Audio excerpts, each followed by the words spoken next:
ये देख रहे हैं ना, ये मेरी माताएं बहनें, यहाँ देखो, वहां पीछे भी, और इधर भी मैं देख रहा हूँ कड़ी धूप में, और ये मेरे हाथ में देख रहे हैं, पता है क्या है? ये सफाई भी करती है। इसके साथ जिस दिन कलम की ताकत हमारे लोगों के हाथ में आ गई ना, फिर जो अधिकारी कर्मचारी हमारे लोगों को कहते हैं कि ये गंदी नाली का कीड़ा है, जेल के अलावा कोई दूसरी जगह नहीं बचेगी जहां सड़वा दो। अभी हम लोग कमजोर हैं, राजनीतिक रूप से तो ताकतवर हो रहे हो, दिमाग खराब हो गया। अरे ये लोग संविधान का पालन करते हैं, और इनकी वजह से ये स्वच्छ भारत और तमाम स्कीमें जो है प्रधानमंत्री घर में बैठ के लॉन्च करते हैं। समझ रहे हो? क्या हम नहीं जानते कि कितना ठगा जाता है? कभी पैर दबाए जाते हैं, कभी पैर धोए जाते हैं, लेकिन इतने लंबे समय से 25-30 साल से हमारे लोग यहाँ सेवाएं दे रहे हैं। एक पुलिस का कर्मचारी भी जो ड्यूटी करता है उसको भी तनख्वाह बराबर मिलती है, लेकिन हमारे लोगों को 6,000, 8,000, 10,000, 11,000। हमें नहीं पता कि क्या षड्यंत्र। मेरे बहुत जिम्मेदार लोग यहाँ हैं, मैं निवेदन करूंगा कि 10 मिनट आप मुझे सुने। बहुत कम अवसर होते हैं कि आप लोग अपने लोगों की लड़ाई को लड़ते हैं, लेकिन मुझे गर्व है आज वाल्मीकि समाज में कि वो इस कोरोना महामारी के समय में भी अपनी जान को भी दांव पर लगाकर अपने अधिकारियों की लड़ाई को लड़ने के लिए तैयार हो गए। हम सब लोग इस बात में जो है, ये तो इस कौम का जज्बा, ये तो इस कौम का बल है, और पूरी दुनिया को जो है इस बात की जानकारी। अब मैं जो कहना चाहता हूं बहुत ध्यान से सुनना। परम पूजनीय विश्व रत्न डॉक्टर बाबा साहब अम्बेडकर, राष्ट्रपिता ज्योतिबा फूले साहब, सदगुरु रविदास जी महाराज और भगवान वाल्मीकि महाराज, गुरु नानक देव और संत कबीर, मेरे गुरु, मेरे रहबर, मेरे आदर्श मान्यवर साहब काशीराम, और उनको बहुजन मूवमेंट में लेके आने वाले श्रीमान मान्यवर दीना भाना वाल्मीकि साहब, आपने अटूट संघर्ष किया और इस समाज को बल देने का काम किया। जिस दिन से संविधान लागू हुआ, हमें बराबर के अधिकार मिलने शुरू हुए, और मेरा परिवार जो है, जिसे सफाई कर्मचारी कहा जाता है, उसने जब नौकरी करनी स्टार्ट की और 40 से 50,000 रुपए तनख्वाह उसको मिलने लगी, जो कि बाबा साहब ने संविधान में प्रावधान बनाया कि कोई भी दैनिक कार्य जो रोज होता है वो संविदा पर नहीं होगा, ठेकेदारी पर नहीं होगा, क्योंकि जो दैनिक कार्य है उसके लिए दैनिक व्यक्ति चाहिए, कर्मचारी। तो जब शुरू में सफाई कर्मचारी रखे गए तो 40 से 50,000 रुपए तनख्वाह मिलनी जब स्टार्ट हुई, और उन्होंने अपने बच्चों को प्राइवेट स्कूल में बाबा साहब के दिखाए रास्ते पे, कौन सा रास्ता? शिक्षित बनो। जब अपने बच्चों को उन्होंने शिक्षा देने का काम किया तो व्यवस्था को तकलीफ हो गई। उन्हें लगा कि अगर ये बच्चे प्राइवेट स्कूलों में पढ़कर डॉक्टर, इंजीनियर, वकील, अधिकारी, कर्मचारी, IAS, IPS बनेंगे तो सफाई का काम कौन करेगा। उन्हें लगा कि किसी तरह से इनको फिर उसी रास्ते पे लेके आओ, तो उन्होंने षड्यंत्र करके संविदा और ठेकेदारी शुरू करी। क्या मैं नहीं जानता कि नाम किन के रजिस्टरों में चढ़े हुए हैं और काम कौन लोग कर रहा है, संविदा में भी कौन लोग पैसे ले रहे हैं और काम हमारा व्यक्ति कर रहा है। एक एक चीज की जांच करा दूंगा 2022 में। और ये जो अधिकारी कर्मचारी बैठे हुए हैं, एक एक रात जब जेल की काल कोठरियों में कटेगी ना, जैसे हमने काटे, तब तुम्हारी दादी नानी याद आ जाएगी। ये जो खेल चल रहा है ना, खेल इसीलिए है कि हम लोग इनके गुलाम बने रहे और इनके दिखाए टुकड़ों पे पलते रहे। क्या हम पलने वाले लोग हैं? हम तो मेहनत का कौम है, मेहनत करके खाना जानते हैं। हम भगवान वाल्मीकि महाराज की कौम, समझ रहे? हम सदगुरु रविदास जी महाराज की कौम है, हम राजा मीर मोर के बच्चे हैं, हम इनके टुकड़ों में पलने वाले लोग हैं। हमारे जूते में इतना दम है कि अच्छे अच्छे अधिकारी कर्मचारी को जो है, जब वो हमारे लोगों का उत्पीड़न करेगा तो उसको हम जवाब देना जानते हैं। समस्या सिर्फ एक है, हमारी एकता न होने के कारण ये लोग फायदा उठा रहे हैं।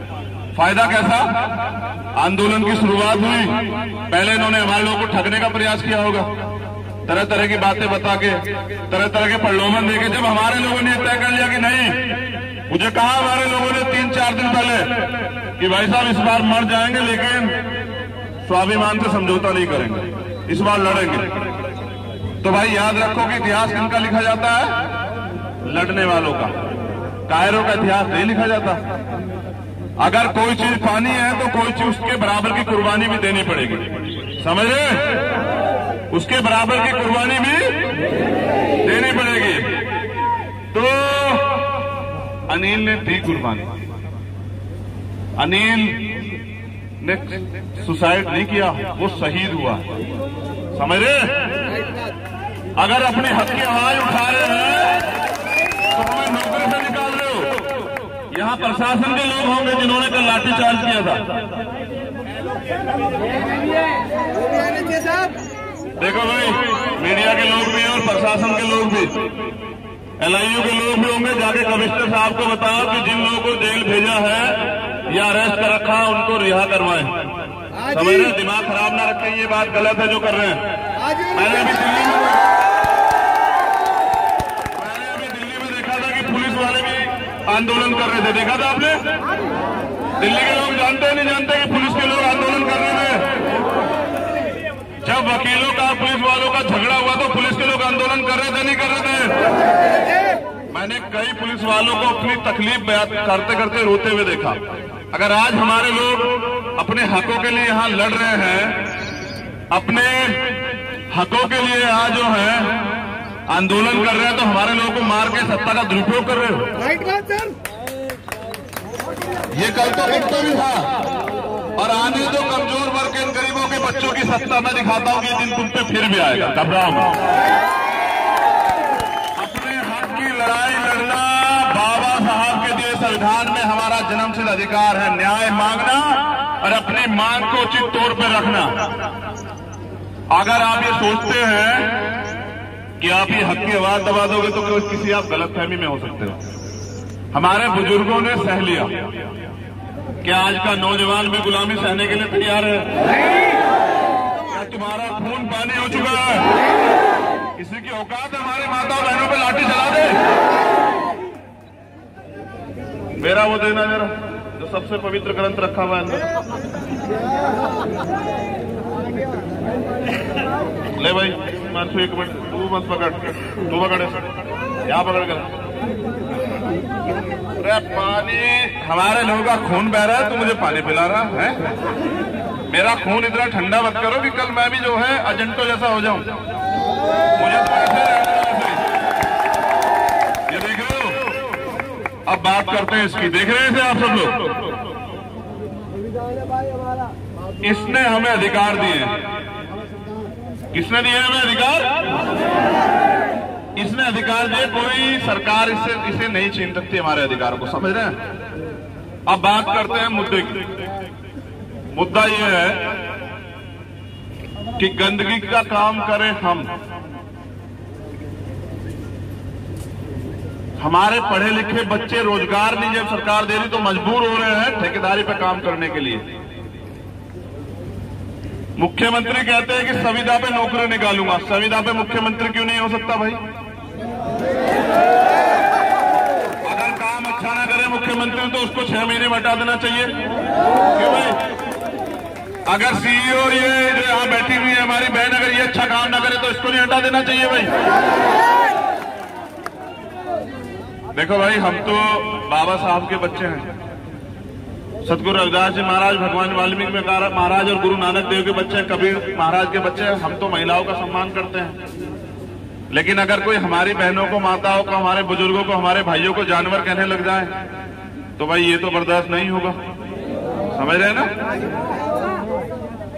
देखो भाई, ऐसा है, प्रशासन के लोग यहाँ हैं, क्या तो वो अपनी मानसिकता सुधारें, इंसान को इंसान समझे। अगर वो जाति धर्म देख के इंसानों की बात करती है तो एक बात याद रखें कि हमारी माताओं बहनों में इतना दम है कि ऑफिस की कुर्सी पर नहीं बैठने देंगी, ये बात याद रखें। मैं तो इनका खून हूं, मैं तो जानता हूं कि ये सफाई करने के लिए झाड़ू उठा लेती है तो फिर हथियार भी उठा लेती है। इनके बच्चों का, इनके बेटों का अपमान होगा तो मुझे लगता है हमें तो रोका जा सकता है, क्योंकि हम तो बाबा साहब को भी मानते हैं, लेकिन मुझे लगता नहीं मेरी माँ बहनों को रोका जा सकता है। तो ये इलाज कर देंगी भाई, समझ रहे हो? देखो ये क्या कह रहा है हिमांशु, देखो कैसे उल्टी बात कर रहा है। आपको मैं पूर्ण गारंटी देता हूं, आज के बाद पूर्ण विश्वास से पार्टी संगठन सब बात की बात है। पहले बात है समाज की, मैं जिस समाज में पैदा हुआ उसका ऋण है मेरे ऊपर, उसका उधार है, उसका कर्ज है मेरे ऊपर। जब तक जिऊंगा मैं उसे उतारने के लिए संघर्ष करता रहूंगा, लेकिन जब तक हमारे लोगों की स्थिति में बदलाव नहीं होगा, समझ रहे हैं, तब तक तो लड़ाई पूरी नहीं होगी भाई। समझ रहे नहीं समझ रहे? अच्छा ये बताओ कि आज हम मांग रहे हैं तो सरकार हमें किस नजरिए से देख रही है? किस नजरिए से देख रही है? और मैं चाहता हूं कि आप लोग मांगने वाले ना रहें, आप लोग क्या बन जाएं? आपका हाथ कैसे रहे? ऐसे। मांगने वालों का ऐसे होता है, देने वालों का कैसे होता है?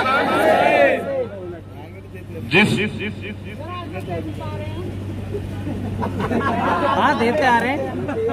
जिस समाज ने इस देश को चलाने के लिए जो संविधान बना है, उस संविधान को बनाने वाले महापुरुष दिए हों, वो देते तो आ ही रहे।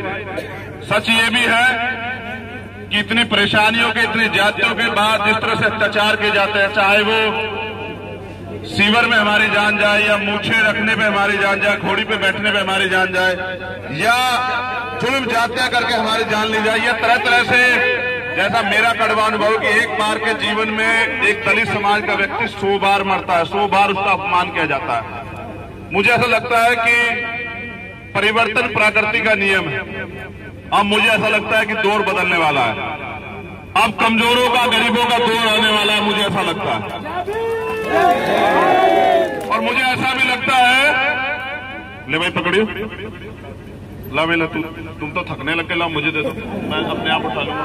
काय का दूसरे बदलने लगे भाई, इतने कमजोर हो गए हो, खाना नहीं खाएगा तुमने आज। तो ये जो दौर जो है, जिस दौर में हमारे लोगों को मांगने के लिए छोड़ा गया हो, मजबूर किया गया हो, इस दौर को बदलने का भी इंतजाम हम लोगों को करना है। अब मेरी राय आपको ये है, यहां जिम्मेदार लोग हैं, प्रशासन के लोगों से बात कर लें। हम अपने अधिकारों को उसके लिए संवैधानिक धरना कर रहे हैं, ठीक है? चोरी तो नहीं कर रहे हैं, मेहनत करके खाते, डाका डाल के तो नहीं खाते, झूठ बोल के लूटते तो नहीं है लोगों को। ये सरकार के लोग तो नहीं है जो घोटाले कर रहे हो कोरोना के नाम पे भी। और यही तो कोरोना वॉरियर्स है जिनको जो है प्रधानमंत्री जो है कोरोना वॉरियर्स करके आके सलाम कर रहे थे, आज इनको लाठी मार रहे। मैंने वीडियो देखी, हिमांशु ने लगाई थी, लात मार रहे प्रशासन के लोग, पुलिस के लोग। आप जान लीजिए प्रशासन के लोग की जो हमारी मांगे हैं उन पे आप गंभीरता से, क्योंकि मुझे पता है कि आप लोग नहीं कर सकते हैं, लेकिन आप हमारी मांग को सरकार तक पहुंचा सकते हैं, समझ रहे? तो प्रशासन के लोग यही हमारे लोगों के बीच में खड़े रहते हैं, बातें लेते रहते हैं, पूछते रहते हैं भाई अब क्या होगा, अब क्या होगा। तो भाई मैं ही बता दे रहा हूं क्या होगा, सुनो। अगर हमारी मांगे पूरी नहीं होगी तो ये आंदोलन सिर्फ नोएडा का आंदोलन नहीं रहेगा, ये देशव्यापी आंदोलन हो जाएगा। मैं घोषणा करता हूं कि 24 तारीख का जो देशव्यापी आंदोलन है सभी जिला मुख्यालयों पे, उसमें हमारे सफाई कर्मचारियों को नियमित करने की मांग भी पुरजोर तरीके से ऐड की जाएगी और पूरे देश को बताया जाएगा कि अब ये व्यवस्था ज्यादा दिन चलने वाली नहीं है, समझ रहे? और अगर फिर भी हमारी मांगों पे सोच लिया जाए कि भाई ये तो बोलते बोलते कुछ दिन धरना करके वो करता है, तो मैं गारंटी देता हूं कि सिर्फ नोएडा में नहीं पूरे देश में कहीं भी सफाई कर्मचारी वर्ग के लोग काम नहीं करेंगे। उनके आंदोलन को मजबूत 10 करोड़ तक 50 करोड़ तक जो भी खर्चा आएगा उनके परिवारों को राशन सारी व्यवस्था हम लोग कराएंगे। लेकिन अब हम जो है किसी भी कीमत पर सरकार को ये बता देना चाहते हैं कि आज ये आंदोलन गेट बंद करने से, सुन रहे हैं, गेट बंद करने से, लाठी चलाने से नहीं खत्म होगा। जैसे भाई अनिल ने शहादत दी है हम सब लोगों को जगाने के लिए, क्या आप लोग अनिल भाई की शहादत को भूल जाओगे? क्या आपने अपना बच्चा खोया, आपके दिल में दर्द नहीं है? क्या आप अपने बच्चों की जो इच्छा थी उसको पूरा नहीं करेंगे? अगर आप लोगों ने मन बना लिया तो मैं गारंटी देता हूं कि देखो मेरी माएं धूप में खड़ी है, मेरी बहनें, आप छांव में आ जाओ, आप धूप में मत खड़ो। जब तक आपके बच्चे हैं, देखो मैं देर से भले आया लेकिन मेरे होते ही नहीं होगा। आप लोग छांव में चलिए, आप धूप में मत खड़ा होइए, बिल्कुल छांव में चलिए। जब तक आपके बच्चे, अगर आपको धूप में खड़ा होना पड़े तो हमारी पैदाइश पे नालायकी है, बिल्कुल नहीं खड़े होने देंगे। आप हमारे माता बहने भाई, सारी माता बहनें जो खड़ी है उनको छांव में भिजवाइए, कोई धूप में नहीं खड़ी होगी। अगर आपको धूप में खड़ा होना तब तो हम आपके पूत थोड़े, हम तो आपके कपूत हो गए। आप धूप में ना खड़ी हो। अगर ये आंदोलन 1 दिन चलेगा, 10 दिन चलेगा, 1 महीने चलेगा, अगर ये आंदोलन पूरे साल भी चलेगा तो अब हम इस आंदोलन को लीड करेंगे। हमारे लोग यहाँ परमानेंट रहेंगे, लेकिन अब नहीं, बिल्कुल नहीं। और हमारी मांग मुझे नहीं पता हमारे लोगों ने रखी है नहीं रखी है। एक तो मुझे मांग पत्र दे दो भाई, जरा मैं यहाँ अपने हाथ से सुना दूं। है ले भाई, अब तो हिमांशु तू ना पकड़, फिर तू पकड़ चल, ठीक है? तुझे तो मैंने संविधान दे दिया, तू संविधान पकड़ कर रख। बाबा साहब नहीं चाहते थे कि हमारे लोग सफाई कर्मचारी का काम करें, समझ रहे हैं? ये कर रहे हैं जिन्हें सफाई कर्मचारी काम करना था, इसमें भी वैकेंसी निकाल दिया करो प्रशासन के लोगों। इसमें भी जो है जिन लोगों को जो है बहुत तकलीफ है हमारे अधिकारों से, आरक्षण से, SC ST एक्ट से, उनको भी कभी भर्ती कर दिया करो। हमारे लोग इतने कमजोर थोड़ा ही है, हमारे तो इतने मजबूत लोग भी हैं कि रख देंगे 5-4 लोगों को तनख्वाह पे अपने घरों पे सफाई कर्मचारी के काम के लिए। देखो भाई, पहली मांग ये रखी गई है कि ठेकेदारी प्रथा खत्म करके सीधे प्राधिकरण के अधीन संविदा कर्मी हो। देखो भाई, मैं इस पर भी सहमत नहीं, मैं तो चाहता हूं कि सीधे सरकारी नौकरी हो, संविदा कर्मी का कोई खेल इसमें नहीं। ये हमारी पुरजोर मांग है और हम इस बार तय करके चले हैं कि इस बार ये आंदोलन खत्म नहीं होगा जब तक हमारी मांग पूरी नहीं होगी। वरना देखो, मैं बता देना चाहता हूं, गौतम बुद्ध नगर के प्रशासन के लोग जान ले भाई, देखो सुनो, जिला बिला नहीं चलेगा तुम्हारा, ये बात याद रख लेना आराम से। ये जिला बिल्कुल बंद करवा देंगे और आप हमारी ताकत को कोई चैलेंज ना करे। दिल्ली में अभी हमने दिखाया था रविदास मंदिर आंदोलन में, हम बंद करना जानते हैं बहुत अच्छी तरह से, हमारी ताकत को चैलेंज ना करें बिल्कुल भी। देखो प्रशासनिक लोग कह रहा हूं, बहुत प्यार से बात कर रहे हैं, ये प्यार की भाषा संविधान की भाषा है। अगर आप जातिगत उस पर आए, जिस तरह से तुम लोग अत्याचार कर रहे हो, तो फिर बंद कर देंगे, फिर बता देंगे कि कैसे होता है काम। दूसरी मांग है भाई, झुग्गी झोपड़ी वालों के तर्ज पर जिस तरह से उनको फ्लैट दिए गए भाई, सफाई कर्मचारियों को फ्लैट और प्लाट आवंटित किए जाए, ये पुरजोर मांग है। इसमें धोखा नहीं चलेगा। अब जैसे धोखा पहले से होता है ना कि भाई मांग तो कुछ जैसे अभी दिल्ली में किया गया, केजरीवाल जी जो है उन्होंने कहा भाई कोरोना वायरस को 1 करोड़ रुपए दिए जाएंगे, बड़े गौर से सुनना, और एक सरकारी नौकरी दी जाएगी। आप विश्वास कीजिए कि हमारे लोग कह के परेशान हो गए, आंदोलन कर करके तबाह हो गए। 7 से 8 लोगों की जानकारी, एक को भी ना करोड़ रुपया मिला, ना कोई सरकारी नौकरी मिली। तो भाई इनके चाल चरित्र ऐसे, इनके पेट का जो छल है ये समझना पड़ेगा। आया और मां में फर्क होता है, समझ रहे हैं? आया का कार्य तो अच्छा होता है, लेकिन वो सिर्फ अपने जो तनख्वाह उसको मिलती है उसके लिए करती है। और माँ जो होती है ना, माँ का एक प्रेम जो होता है प्राकृतिक होता है। मैं आपका खून हूँ, मेरे अंदर छल नहीं है, मैं तो आपका खून हूँ, पूरी ईमानदारी से इस लड़ाई को लड़ूंगा क्योंकि मेरे वर्ग के लोग हैं, समझ रहे हैं? अगर आपका अपमान होता है तो आपका थोड़ा ही होता है, किसका होता है? मेरा भी होता है, समझ रहे हैं ना? हर एक व्यक्ति का होता है, समझ रहे हैं ना? तो सबका होता है, पूरे समाज का होता है, पूरी कौम का होता है, हमारे महापुरुषों का होता है। तो भाई ये अपमान अपने महापुरुषों का हम लोग नहीं करवाएंगे, समझ रहे हैं?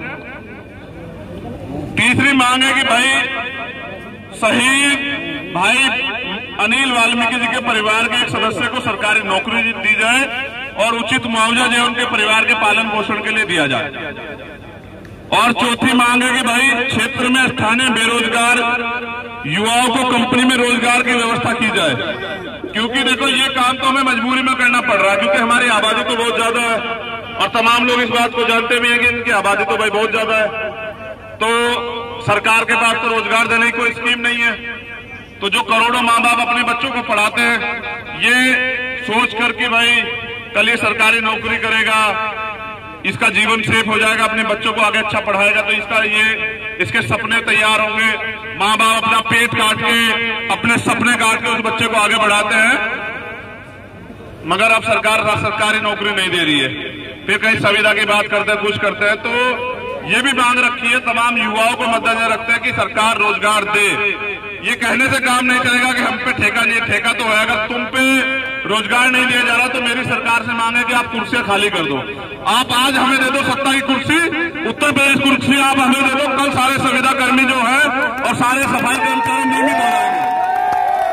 मैं एफिडेविट देता हूं, मैं पूरी गारंटी से भगवान वाल्मीकि महाराज को साक्षी मानकर, अपने ईश्वर को साक्षी मानकर ये गारंटी देता हूं कि आज आप मुझे ताकत दीजिए। जिस दिन मुझे ताकत मिलेगी, अगले दिन जितने सफाई कर्मचारी वर्किंग पे सारे जो है नियमित हो जाएंगे। ना संविदा रहेगी और ना ठेकेदारी रहेगी, ना बचौलिया रहेगा, ना चचौलिया रहेगा। ये बात मैं अपने महापुरुषों को साक्षी मानकर कह रहा हूं। अगर ना करूं तो अगले दिन जूता उठा के मेरा स्वागत करना, मैं आपको जबान दे रहा हूं समाज के लोगों को, समझ रहे हैं? लेकिन 30 साल तक आप लोग, कुत्ते से भी प्यार कर लेता है आदमी 30 साल अगर कोई किसी के यहाँ जी जाए। हमारे लोगों ने जानवरों की तरह प्यार किया इस सफाई कर्मचारी काम को, और काम किया जहां कोरोना में लोग अपने घरों में बड़े बैठे थे, हमारे लोग जो हैं आपने देखा लोगों की जान बचा रहे थे, सफाई का काम कर रहे थे, लोगों को जो है लोगों को जीवन दे रहे थे। उस समाज के साथ इस तरह से लाठीचार्ज करके बलशाली बन रहे हो। अब आओ, जिसने अपनी माँ का दूध पिया है अब हाथ लगा के दिखा मेरे भाइयों। अब बुलाओ उस प्रशासन को, लगाओ हाथ। अगर तुम लाठी मार सकते हो कोई बात नहीं, एक एक मेरे लोगों के कमर पर पड़ी हुई एक एक लाठी को समझ लेना। मेरे लोगों की कमर पर पड़ी हुई एक एक लाठी इस सरकार के ताबूत में के कील ठोकने का काम करेंगे। आप लोग चलाओ लाठी, हम लोग तैयार हैं लाठी खाने के लिए। लेकिन याद रखना, हमारे लोगों पे सरकार की स्वार्थ में, सरकार के एजेंडे पे, सरकार के दिखाए रास्ते पे और जातिगत मानसिक प्रताड़ना करते हुए जो लाठी जो चला रहे हैं वो अधिकारी कर्मचारी जिस दिन हम लोग सत्ता में आएंगे चैन से नहीं बैठेंगे। सबका इलाज करना हम लोग जानते हैं, जो लोग ये कर रहे हैं सबका इलाज कर दिया जाएगा, ठीक है? अच्छा देखो भाई, ये नौजवान ये कह रहे हैं कि भैया एक गाना सुना दो, कार्यकर्ताओं में जोश बढ़ जाएगा। एक वादा करोगे तो मैं ये सुनाऊंगा, एक वादा करोगे तो सुनाऊंगा कि जब तक आंदोलन चलेगा आप लोग अपना समय देंगे यहाँ, तब तो सुनाऊंगा। अगर आप ये मांग करते हैं तब तो सुनाऊंगा, अदरवाइज नहीं सुनाऊंगा, समझ रहे? आज यहाँ गौतम बुद्ध नगर से सब लोग यहाँ हैं, ये गुर्जर समाज के लोग भी यहाँ हैं, ये असद भाई मुस्लिम समाज के लोग भी यहाँ हैं, ये नरेंद्र और ये कपिल, हिमांशु, तमाम लोग हैं। आज आपके आंदोलन को मजबूत करने के लिए सिर्फ वाल्मीकि समाज के लोग नहीं, आपके परिवार के साथ सब लोग खड़े हैं, क्योंकि आपकी मांग जायज है। अगर आप लोग इस आंदोलन को दोगे ताकत और कंधे से खड़े, कंधे तन मन दिल लगा के यहाँ खड़े रहोगे तो भाई मैं सुनाऊंगा ये वो जो आप मांग कर रहे हैं, वरना सही सुनाऊंगा। बताओ अरे ये तो देखो कहां तक के लोग खड़े हुए हैं, आपुड़ वापुड़ सब लोग, अमरोहा संभल के लोग भी आ गए हैं। भाई करोगे नहीं करोगे इस आंदोलन को मजबूत? तो चलो फिर रेडी हो जाओ है कि सरफरोशी की तमन्ना अब हमारे दिल में है, देखना है जोर कितना बाजुए का दिल में है, और वक्त आने पे बता देंगे तुझे ए आसमां, हम अभी से क्या बताए क्या हमारे दिल में है। सुन लो फिर, दिल में तो यह है कि हमारे लोग आने वाले कल में राज करेंगे, बाबा साहब का सपना पूरा होगा, यही मेरे दिल में, इसके अलावा कोई दिल में नहीं है। सदियों से शोषित वंचित समाज के लोग जो हैं इस देश में राज करेंगे, इसी सपने को लेके मैं जी रहा हूं और कोई सपना नहीं है। अदरवाइज जो है जान हथेली पे है परमानेंट। आप जानते हैं जब कोरोना काल शुरू हुआ, महामारी का काल शुरू हुआ, तो इसी वाल्मीकि समाज के लोगों ने, इसी जाटव समाज के लोगों ने, इसी गुर्जर समाज के लोगों ने, इन्हीं मुस्लिम समाज के लोगों ने पूरे देश से आए हुए जो है यहाँ रहने वाले लोग थे, जो मजदूर यहाँ निकाल दिए, उन सबके पेट पालने का काम किया। अरे हम भूखे मरने वाले हैं, भूखे तो मर जाएंगे, लेकिन स्वाभिमान से समझौता नहीं करते। क्या हम लोग नहीं जानते हैं किनके सब्र का इम्तिहान ले रहे हो? अरे मैं जानता हूं एक एक आदमी भूखा भी रहा, लेकिन ये हिमांशु और तमाम लोग, नरविंदर और लगे रहे सब लोग, मंगतराम पहलवान जी, लेकिन तमाम घर में जब दिल्ली में दंगा हुआ सबके घर में राशन पहुंचाने का काम किया। हमारी बात कर रहे हो, हमारे सब का इम्तिहान ले रहे हो? हाँ, बाबा साहब के संविधान ने हाथ बांधे हुए, कमजोर नहीं है, समझ रहे हैं? लाठी गोली मुकदमों से नहीं डरते हैं, चोरी दलाली मक्कारी झूठ फरेब से डरते हैं।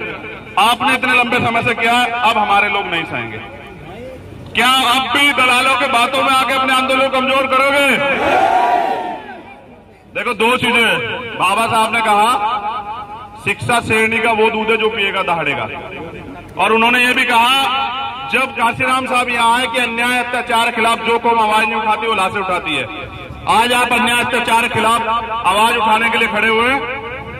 हमने पहले भी इस देश को बचाने के लिए कुर्बानियां दी, इतिहास गवाह। इस देश को आजाद करवाने के लिए कुर्बानियां दी है। ये देश हमारा है, इस देश को पूंजीपतियों के हाथ में गुलाम होने हम नहीं देंगे। ना तो यहाँ सरकारी डिपार्टमेंट खत्म होने दिए जाएंगे और ना ही यहाँ हक की आवाज उठाने वाले पर लाठी चलने दी जाएगी। मेरा प्रथम निवेदन है इस जिले के कमिश्नर साहब को, अपने पुलिस के लोगों से, प्रशासन के लोगों से कहें कि जब तक हमारा आंदोलन चल रहा है शांतिप्रिय तरीके चलने दें। अगर अब की बार आंदोलन में लाठी चली तो पूरे देश के लोगों को जैसे दिल्ली बुलाया था नोएडा बुला दूंगा और जाने नहीं दूंगा।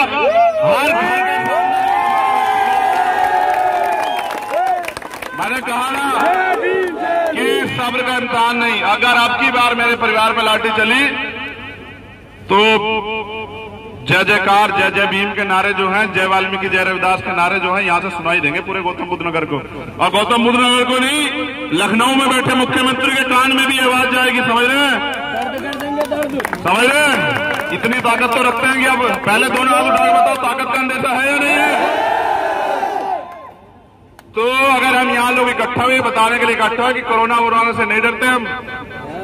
अगर हमारे अधिकारों पे कुठाराघात होगा, हमारे लोगों को मारा जाएगा, हमारे लोगों का अपमान होगा, हमारे लोगों के अधिकार छीनेंगे, तो हम अपने स्वाभिमान की रक्षा के लिए, सम्मान की रक्षा के लिए मौत को भी दावत दे देंगे, लेकिन पीछे नहीं हटेंगे। ये बताने के लिए आज हम लोग हजारों लोग इकट्ठे हुए हैं। ये पहला और आखिरी दिन है।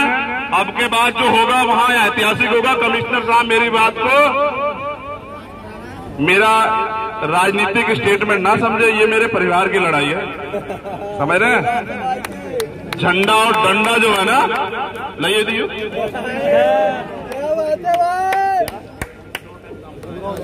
हाँ, झंडा और डंडा जो है ना, भीम आर्मी और आजाद समाज पार्टी का और वाल्मीकि समाज का और बहुजन समाज का, दोनों मजबूत है। मेरठ में भी उत्तर प्रदेश की तरह 2-2 टाइम काम करवाया जा रहा है। ना पीपी किट दी जाती, ना कुछ दिया जाता। ये जो प्राइवेटाइजेशन किया गया ना, जो नौजवान यहाँ घूमते हैं, हमारे जो बहुत सारे लोग कहते हैं कि भाई निजीकरण निजीकरण, ये है निजीकरण के परिणाम। देख रहे हो ये जो हो रहा है ना, 2 टाइम काम, 3 टाइम काम, और फिर अगर आप सवाल करो तो नौकरी से निकाल दिया जाएगा, आपका मानसिक उत्पीड़न किया जाएगा, आपको बनना पड़ेगा। ये निजीकरण है। ये निजीकरण का काला सच है, जिसको प्रधानमंत्री वहां दिल्ली गद्दी से बैठकर लागू करा रहे हैं। ये कोरोना का बहाना बना के जो है ना, आपदा में अवसर, ये कोरोना का काल खत्म कराओ। एक बार हमें आजादी दो आंदोलन करने की। अगर चैन से प्रधानमंत्री सो जाए तो काम करना बंद कर देंगे हम लोग। एक बार करो तो सही। कोरोना का बहाना बनाकर हमारे लोग हमारे घर में अपने हमारे लोग बैठे हुए। अरे तुम ये अधिकार छीन रहे हो। 21 तारीख आ जाने दो, तुम करो। चुनाव की वजह से इन्होंने क्या करा कि चुनाव करवाने हैं, तो चुनाव करवाने तो क्या भाई लॉकडाउन अब खत्म कर रहे हैं। तुम 21 तारीख से लॉकडाउन खत्म करो और हम तुम्हें 21 तारीख से बताएंगे कि हम में कितना दम है, तुम देखते जाओ। तो हमारी जो जिम्मेदार टीम है 5-7 लोग जाके वो ज्ञापन उनको दे दीजिए और बता दीजिए कि ये ज्ञापन नहीं, ये हमारे खून से लिखा पत्र है। इसको अगर हल्के में लिया जाएगा तो कल परिणाम जो है वो बहुत खतरनाक हो सकता है। समझ रहे हैं? ठीक है भाई।